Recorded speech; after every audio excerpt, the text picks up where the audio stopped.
ኡስታዝ ኑር ጀማል የባህላዊ ሕክምና አገልግሎትን መስጠት ከጀመረ ረዘም ያለው ዓመታት ተቆጥረዋል። እሱ እንደሚለው ሙያውን የለመደው ቀደምት ከሆኑ የቤተሰቡ አባላት ነው። በድግግሞሽና ሲወርድ ሲዋረድ በመጣ መንገድ ስራውን እንደለመደው ይገልጻል። ኤሌመንተሪ አንደኛ ደረጃ ስንማር ታካሚ ቤት ይመጣል። ያደኩት ደቡብ ጎንደር አዲስ ዘመን ነው። ሲመጣ ሄደን እጽዋት ጣራ ገዳም ጫካ ምናምን አለ ዙሪያችን ላይ ሄደን ቆፍረን መተን እንሰጣለን።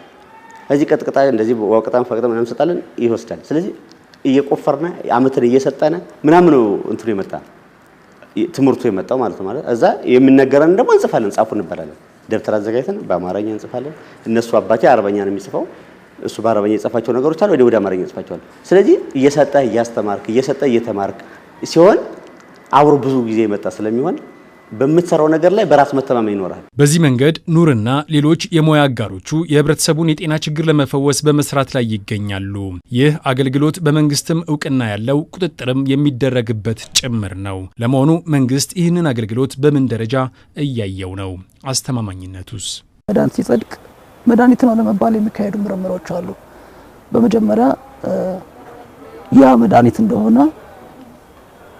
የሚያሳይ መረጃ ከሊትሬቸርም ይሁን ከሰዎችም ይሁን በባህል መድኃኒት ሳይንስ ስንመጣ ደግሞ ከትውልድ ትውልድ በጀነሬሽን የሚመጣ ስለሆነ በዛ መንገድ ይገኝና ከዛ ወደ ጥናት ስቴፕ ይገባል። ጥናቶች የተለያዩ ደረጃ አላቸው። የመጀመሪያው በእንስሳት ላይ የሚደረግ ሙከራ ሊሆን ይችላል። በዚህ ላይ ደህንነታቸውን ወይ ደግሞ ቶክሲኮሎጂ የመርዛማነት ጥናት የሚባል አለ። እሱ ላይ እንደ ጥንቸል ሊሆን ይችላል፣ አይጥ፣ ዝንጀሮዎች፣ ጦጣዎች ላይ የሚደረግ ምርምር ነው። በሱ ረዘም ያለ ጊዜ ወስዶ ፕሮሚሲንግ የሆነ ሪዛልት ካለው ወደ ታይቶት ከጸደቀ አሳማኝ የሆነ ውጤት ከተገኘበት ሰው ላይ ወደሚደረግ ሙከራ ደግሞ ይሸጋገራል። ባህላዊ ሕክምና በራሱ ሳይንስ በመሆኑ ከመደበኛው የሕክምና አገልግሎት ጋር ተመጋግቦ የሚሰራበት አቅጣጫ ቢቀመጥ የጤና ተደራሽነትንም ያሳድጋል ተብሏል።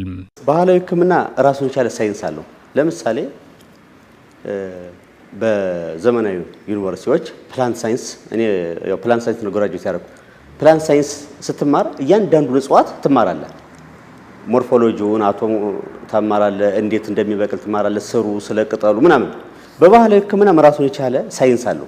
ለምሳሌ ያ እጽዋት በውስጡ ምን አለው የሚለው ኬሚስቱ ባህላዊ ሕክምና ባያውቀውም ከምን ጋር ሲደረግ ምን ውጤት ያመጣል የሚለው ግን ይታወቃል።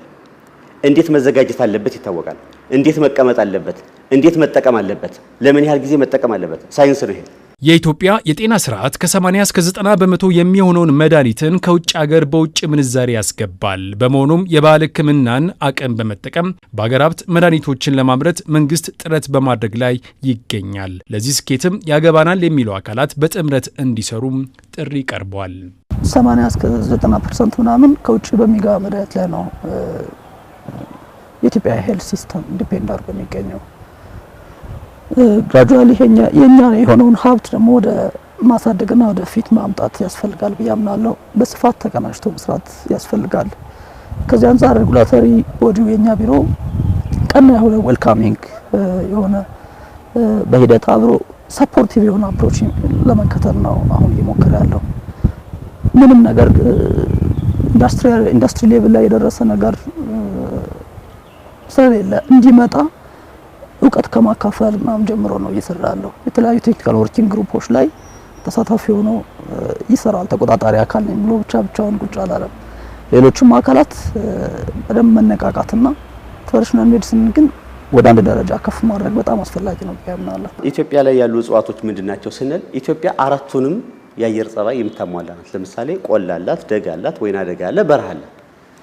እጽዋቶች የሚበቅሉበት እንደዚህ ቦታ ነው። ለምሳሌ አውሮፓ ብትሄድ ወይ በረዶ ነው ወይ ኃይለኛ ሙቀት ነው። ኢትዮጵያ ላይ ግን አራቱም አይነትን አላት። በዛ ላይ ወንዞች አሉ፣ አገር በቀል እጽዋቶች አሉ። ስለዚህ ከሌሎች ሀገር አኳያ ካየነው እኛ የተሻለ ሀብት ያለን የተሻለ ከሌሎቹ ተወዳዳሪ ልንሆንባቸው የምንችላቸው ነገሮች ብዙ ነገሮች ናሉ። ለምሳሌ አለመዘመኑ ማለት መንግስት ትኩረት ሰጥቶ ሪሰርቾች እንዲሰሩ ምርምሮች እንዲሰሩ በበጀት በኩል እንዲሉ አልተደረገም። ሁላችንም የምንሰራው በራሳችን ነው። ለምሳሌ የምንሰራው አባቴ ጋር ተቀበልኩ፣ አባቴ ጋር አብሬ እየሰራው አደኩኝ። አሁን ደግሞ በራሴ እሰራለሁ፣ ነገ ደግሞ ለልጅ አስተላልፈዋል። ሚስጥርም ስለሚሆን ብዙ ጊዜ ባህላዊ ሕክምና ሚስጥር ስለሚሆን ለሁሉም ስለማይነገር ማለት ነው። ስለዚህ በእጽዋት ደረጃ ከሌሎች ሀገሮች በዚህ መልኩ እኛ የተሻለ ግብዓት ነው ያለን። እነዛን ነው መጠቀም ያልቻለ።